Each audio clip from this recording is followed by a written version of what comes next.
मैं डॉक्टर अमित भटनागर पंतनगर कृषि विश्वविद्यालय में प्रोफेसर के पद पर कार्यरत हूं और आज का वीडियो आप पूरा देखिए तब आपको पूरी बात समझ में आएगी। अगर किसी बात को हम आधा सुनते हैं आधा समझते हैं तो उसके परिणाम हमें गलत मिलते हैं और हमें निराशा हाथ लगती है और हमें नुकसान होता है। तो किसी भी बात को आप पूरा सुनिए तभी आपको उसका लाभ मिलेगा। तो आज जो मैं बात कर रहा हूं वो मेरी आपसे रिक्वेस्ट है कि इस वीडियो को पूरा देखें तभी आपको ये बात समझ में आएगी। आज जो मैं बात करूंगा बिल्कुल वैज्ञानिक और साइंटिफिक बात करनी है आपसे, ताकि आपके जो भ्रम हैं या जो आपकी शंकाएं हैं उसका पूरा समाधान हो। जैसे कि बहुत किसानों के प्रश्न आते हैं कि ल्यूसिन का स्प्रे हमें गेहूं में कब करना चाहिए, कितना करना चाहिए। तो ये एक रिकमेंडेशन मानी जा रही है कि ल्यूसिन का हम गेहूं में स्प्रे करें तो हमारी उपज बढ़ेगी। तो देखिए, इसको जब आप पूरा समझेंगे तभी ये बात समझ में आएगी कि हमें स्प्रे करना है या नहीं करना है तो कब करना है, कितना करना है और इसके पीछे की साइंस क्या है। तो आप ये वीडियो जरूर पूरा देखिए। बार बार मैं इसी बात का रिक्वेस्ट कर रहा हूं कि जब आप इस वीडियो को पूरा देखेंगे तभी आपको सही बात समझ में आएगी। देखिए, ल्यूसिन जो है वो एक प्रोडक्ट है, बासेफ कंपनी का प्रोडक्ट है और ये एक ग्रोथ रेगुलेटर है। अब ये कौन सा ग्रोथ रेगुलेटर है ये आपको थोड़ा समझना पड़ेगा। लिहोसिन बाजार में जो आ रहा है वासेव कंपनी का, ये एक ग्रोथ रेगुलेटर है। इसमें क्लोरमीक्वेट क्लोराइड, ये एक ग्रोथ रेगुलेटर होता है क्लोरमीक्वेट क्लोराइड, जिसका काम यह होता है कि पौधे की जो लंबाई होती है उसको बढ़ने से रोकना। तो हम ऐसी फसलों में इसका स्प्रे करते हैं जहां बहुत ज्यादा वनस्पतिक वृद्धि हो जाती है। जैसे कॉटन है उसमें हम प्रयोग कर लेते हैं, आलू में इसका हम प्रयोग कर लेते हैं, कुछ सब्जियों में इसका प्रयोग करते हैं। और इसका स्प्रे करने के बाद जब वेजिटेटिव ग्रोथ रुकती है तब फ्लावरिंग और रिप्रोडक्टिव स्टेज आती है। तो इसका साइंस में अगर हम उपयोग देखें तो साइंस की इसमें यह उपयोग है कि बहुत ज्यादा जिसकी वनस्पतिक वृद्धि हो रही है उसको रोकना और उसके बाद उसकी रिप्रोडक्टिव स्टेज को स्टार्ट करना ताकि उसके अंदर फूल फल अच्छे आए। तो इसका मेन काम जो है पौधे की लंबाई को रोकना है। तो ये आपको समझ में आ गया, क्योंकि ये जो प्रोडक्ट का जो काम है वो पौधे की लंबाई को रोक करके रोकना, कम करना और रिप्रोडक्टिव मतलब उसकी फ्लावरिंग पुष्पन की अवस्था को स्टार्ट करना है। तो हम इसका गेहूं में उपयोग क्यों कर रहे हैं? तो ये कहा जाता है कि गेहूं की लंबाई बढ़ जा रही है, उस कारण से उसको रोकने के लिए। तो गेहूं की क्या इतनी लंबाई बढ़ जाती है वो गिर जाता है? तो बहुत लोग कहते हैं गेहूं की लंबाई बहुत बढ़ जाती है तो गिर जाता है। नहीं, ऐसा नहीं है। गेहूं की लंबाई कुछ ही अवस्थाओं में बढ़ती है और कौन सी वो अवस्थाएं आज मैं वो डिस्कस करूंगा, तभी इसका प्रयोग करना है। अगर गेहूं की लंबाई नहीं बढ़ रही है, सामान्य है, तब हमें इसका प्रयोग नहीं करना है। देखिए, किसी भी फसल की दो अवस्थाएं होती हैं। वेजिटेटिव, जिसमें वनस्पतिक वृद्धि होती है, जिसमें उसकी जड़ें बनती हैं, पत्तियां बनती हैं, तना बनता है, और फिर होती है उसकी फूल वाली रिप्रोडक्टिव स्टेज, जिसमें उसका फूल आती है, फल बनता है, बालियां बनती है, अनाज बनता है। अगर वनस्पतिक वृद्धि अच्छी नहीं होगी, वेजिटेटिव ग्रोथ अच्छी नहीं होगी, तो रिप्रोडक्टिव स्टेज भी अच्छी नहीं होगी। तो वनस्पतिक वृद्धि होना बहुत जरूरी है। अगर किसी फसल की हाइट बहुत कम रह गई, पत्तियां छोटी रह गई, पौधा छोटा रह गया, तो निश्चित रूप से आप देखेंगे कि उसकी उपज भी कम होगी। तो आप देखेंगे जो लेट सोन जो क्रॉप होती है, जिसकी हम देर से बुआई करते हैं, छोटी रह जाती है, इसी कारण से उनकी उपज भी कम होती है। तो पौधे की एक सामान्य ऊंचाई होना बहुत जरूरी है। अगर ये सामान्य ऊंचाई नहीं होगी तो पत्तियों के अंदर जो शुष्क पदार्थ बन रहा है, पत्तियों के अंदर जो भोजन बन रहा है, वो फलों तक, फूलों तक, बालियों तक, दानों तक कैसे पहुंचेगा? पत्तियां ही अगर छोटी हैं, कमजोर हैं, पौधा छोटा है, तो दाने भी मजबूत नहीं बनेंगे। तो ये बात आपकी समझ में आनी चाहिए कि पौधे की अपनी पूरी लंबाई होनी चाहिए, ना बहुत ज्यादा होनी चाहिए, ना बहुत छोटी होनी चाहिए। और एक्सेसिव वेजिटेटिव ग्रोथ नहीं होनी चाहिए। जो एक्सेसिव मतलब बहुत ज्यादा हो जाती है बहुत कारणों से, तब हम इसका प्रयोग करते हैं। तो गेहूं में इसकी रिकमेंडेशन की जाती है, अनुशंसा की जाती है, लेकिन बहुत स्ट्रांगली कि हमको इसको प्रयोग करना ही करना है, गेहूं की बुआई कर दी तो हमें इसका प्रयोग करना ही करना है, ऐसा नहीं है। जैसे हम एनपीके खाद, माइक्रोन्यूट्रिएंट्स का हम रिकमेंडेशन देते हैं कि आपको डालना ही है क्योंकि पौधे को इसकी जरूरत है, लेकिन पौधे को इसकी जरूरत नहीं है। पौधे अपने अंदर खुद हार्मोन बनाते हैं, वृद्धि को बढ़ाने वाले, वृद्धि को रोकने वाले, फूल लाने वाले, हर तरह के हार्मोन होते हैं।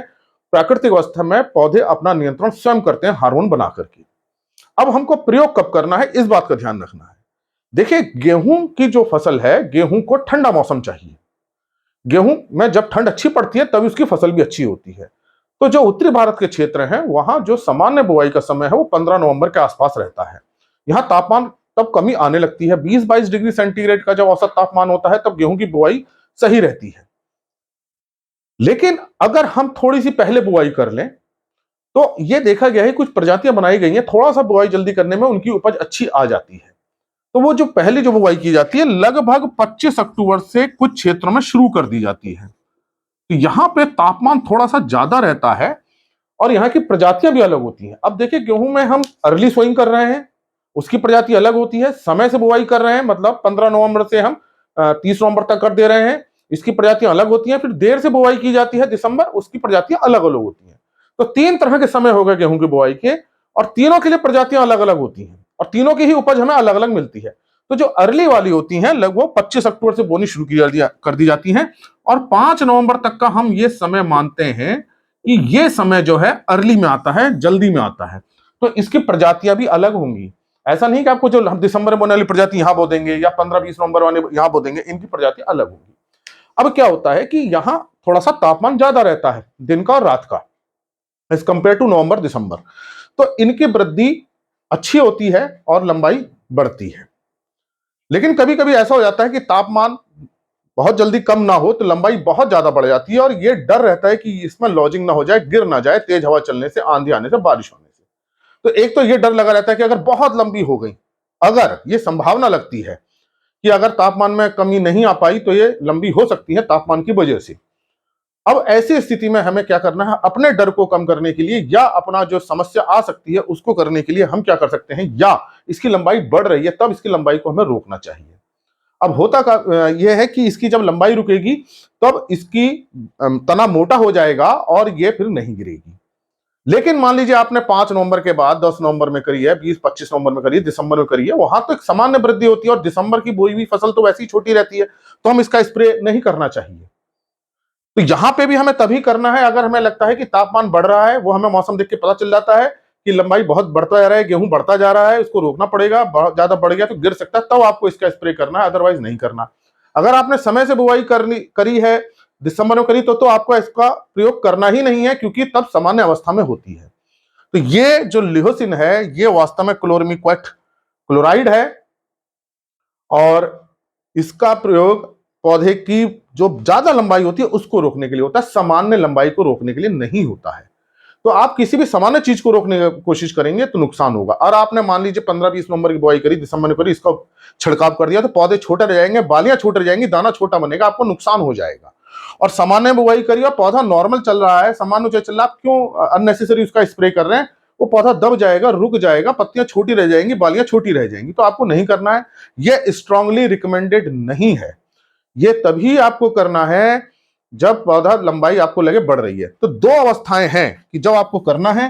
पहली अवस्था तो यह है, बिल्कुल नोट कर लीजिए कि आपने अगेती बुआई करी है, अगेती बुआई के लिए ही है ये। दूसरे यह है कि पौधे बहुत लंबे अगर आपको नजर आ रहे हैं, बहुत कारण हो सकते हैं लंबे होने के कारण, आपने माना यूरिया बहुत ज्यादा दे दी है या तापमान में कमी नहीं आई है, उस कारण से लंबे हो गए हैं, तभी आपको इसका प्रयोग करना है, अन्यथा नहीं करना है। ये ग्रोथ रिटार्डेंट है, ग्रोथ रेगुलेटर है, जो ग्रोथ को कम कर देता है, वृद्धि नियामक है ये। तो ये आपको समझ में आया होगा गेहूं में हमें करना कब करना है। और देखिए गेहूं की जब अब लंबाई जब बढ़ती है, ये जड़ है, यहां एक गांठ बनती है, फिर दूसरी गांठ बनती है, तीसरी गांठ बनती है, ये बढ़ती चली जाती है। अगर मान लीजिए पौधा बहुत तेजी से लंबाई पकड़ रहा है या ऐसी संभावना है कि तापमान में कमी नहीं आ रही है, तो इन गांठों के बीच की दूरी कम हो जाएगी, तो लंबाई कम हो जाएगी। तो हमको क्या करना है कि अगर हम ये चाहते हैं गांठों के बीच की दूरी बहुत ज्यादा ना हो, तो हमें तब इसका स्प्रे करना है। तब इसका स्प्रे कब करेंगे? जब पहली गांठ बन रही होगी।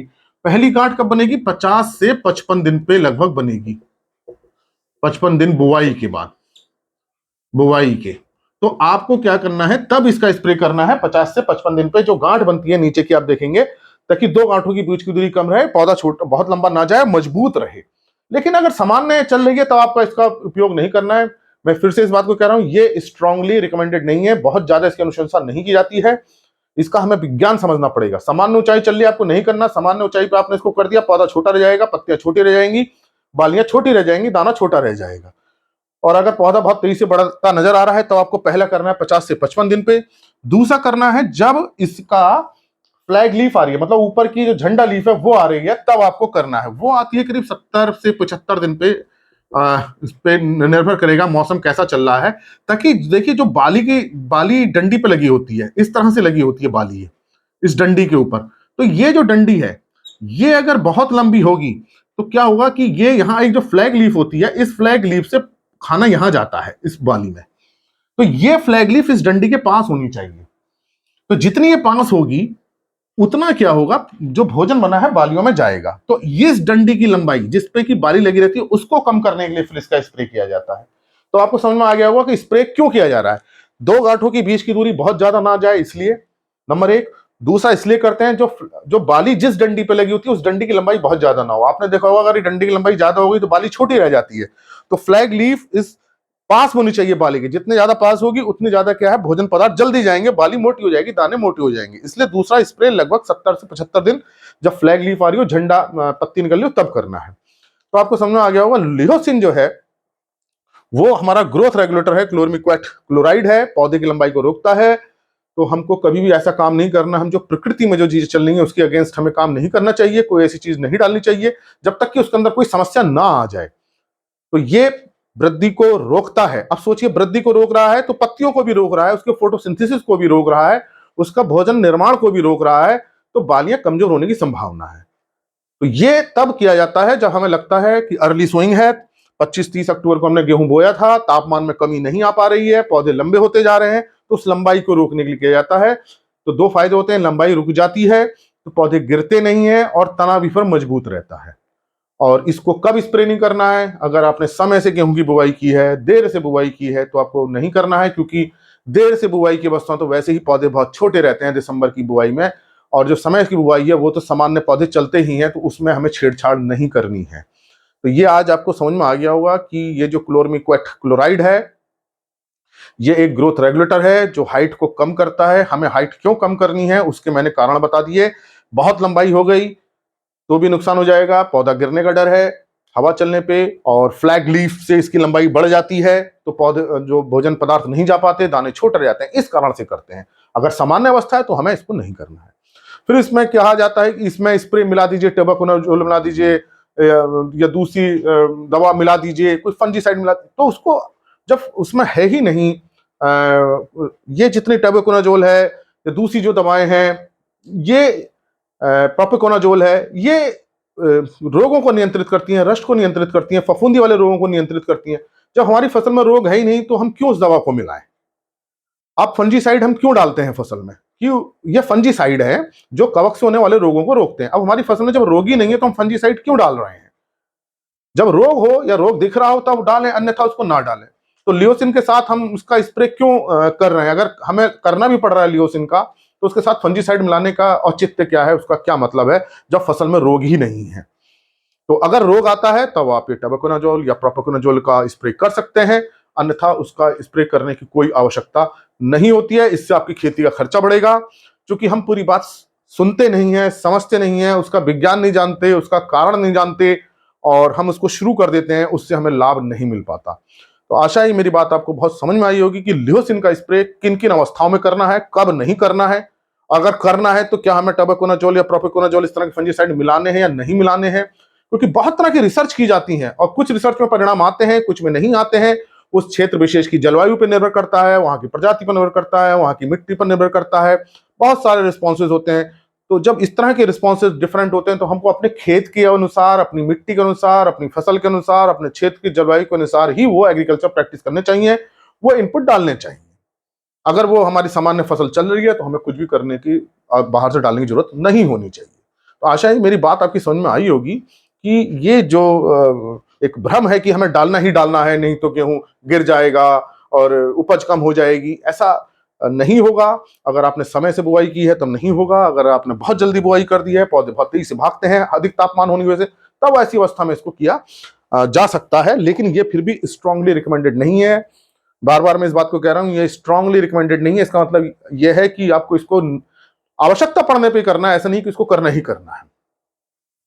तो इस वीडियो को ज्यादा से ज्यादा लोगों के साथ शेयर करें ताकि उनको सच पता चले, साइंस पता चले कि वास्तव में हमें इसका स्प्रे कब करना है और किस स्टेज पे करना है, क्यों करना है, इसका हमें लाभ क्या होगा, क्या हम इसके साथ फंजीसाइड मिलाएं या ना मिलाएं। तो ये चीजें जब क्लियर होती हैं तभी हम इन चीजों को समझ पाते हैं और हम खेती में अधिक लाभ ले सकते हैं। तो इसी प्रकार के लेक्चर के लिए आप कृषि किसान प्लेलिस्ट देखिए। मेरा यही प्रयास है किसानों तक सही जानकारी पहुंचे, ताकि उनको कोई भ्रम ना रहे और खेती में ज्यादा लाभ ले सके। अगर आपने चैनल सब्सक्राइब नहीं किया तो सब्सक्राइब कीजिए। धन्यवाद।